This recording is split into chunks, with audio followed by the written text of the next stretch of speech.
80 शब्द प्रति मिनट शुरू। इसरार बनाम उत्तर प्रदेश राज्य के मामले में अभियुक्त अपीलार्थी ने मृतक को पीछे से पकड़े रखा और सह अभियुक्त ने चाकू से प्रहार किए। मृतक की चिल्लाहट सुनकर घटना स्थल पर अन्य व्यक्ति दौड़कर आ गए।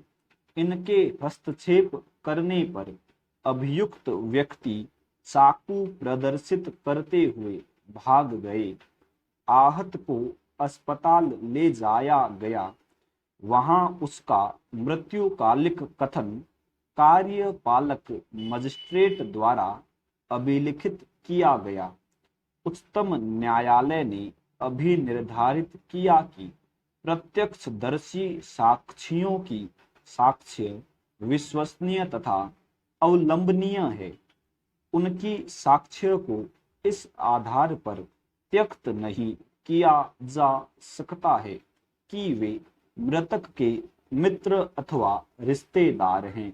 साक्ष्य से दर्शित होता है कि घटना स्थल पर चंद्रमा का प्रकाश था, साथ ही आसपास के घरों एवं विद्युत खंभों से भी प्रकाश आ रहा था। अतः शिनाख्त की असंभाव्यता का अभिवाक तर्क संगत नहीं था। मृत्युकालिक कथन से अभियुक्त व्यक्तियों की भूमिकाएं स्पष्ट रूप से सिद्ध हुई कि अभियुक्त अपीलार्थी ने मृतक को पकड़े रखा था, जिससे वह हिल-डुल नहीं सके, तथा सह अभियुक्त ने मृतक पर चाकू से प्रहार किए। परिणामतः उसकी मृत्यु हो गई। उच्चतम न्यायालय ने विनिश्चित किया कि निसंदेह ही व्यक्ति सामान्यतः उसी कार्य के लिए दायी होता है जो वह करता है, और इस बात को भारतीय दंड संहिता की धारा 38 सुनिश्चित करती है। लेकिन धारा 34 एवं 35 में यह उपबंधित है कि यदि आपराधिक कार्य सामान्य आशय का परिणाम है, तब प्रत्येक व्यक्ति जिसने ऐसे आशय से आपराधिक कार्य किया है, संपूर्ण अपराध के लिए उत्तरदायी होगा। इस बात को विचार में नहीं लिया जाएगा कि इस अपराध कार्य के करने में उसकी क्या भूमिका थी। प्रत्येक व्यक्ति उस कार्य के लिए ठीक उसी प्रकार दायित्व के अधीन है, मानो वह कार्य अकेले उसी ने किया हो। अतः अभियुक्त अपीलार्थी को भारतीय दंड संहिता की धारा 302 सहपठित धारा 34 के अधीन ठीक ही सिद्ध दोष किया गया।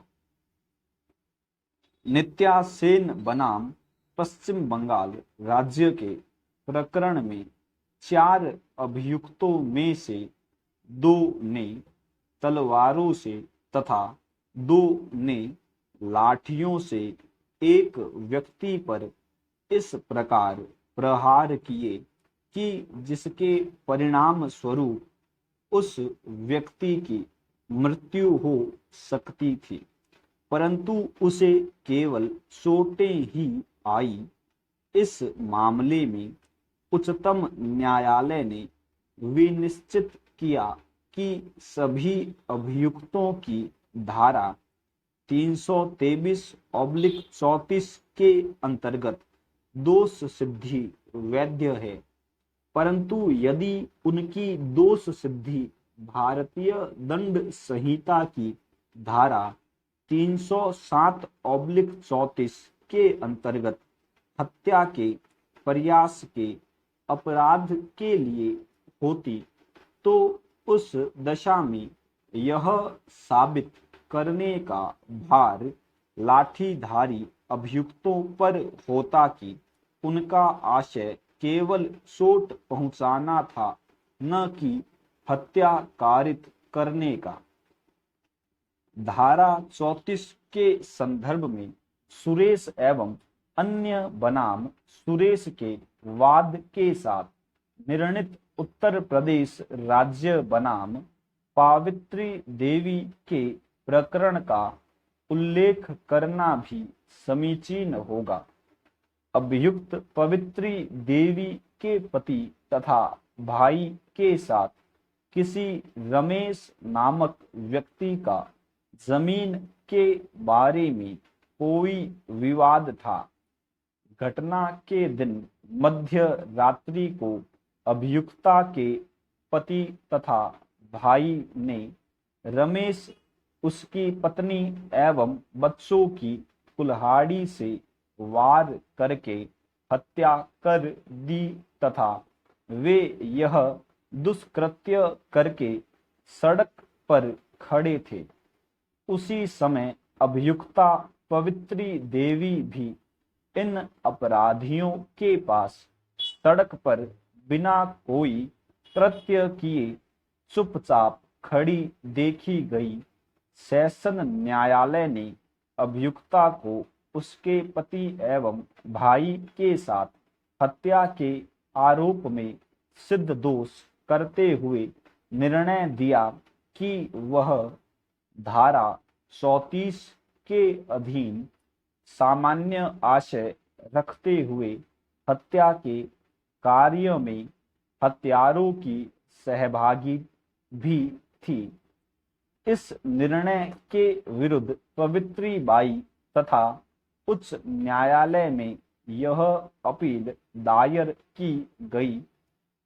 उत्तर प्रदेश उच्च न्यायालय ने उसकी अपील स्वीकार करते हुए विनिश्चित किया कि केवल अभियुक्ता का हत्यारों के साथ सड़क पर खड़े पाया जाना मात्र धारा 34 के अंतर्गत उसका सामान्य आशय सिद्ध करने के लिए पर्याप्त नहीं है, क्योंकि न तो उसके पास कोई हथियार था और न वह कोई कृत्य करते हुए देखी गई थी, क्योंकि संभव है कि उसका मकान घटना स्थल के पास में ही होने के कारण जब उसने मध्य रात्रि को अपने पति व भाई को कुल्हाड़ियों सहित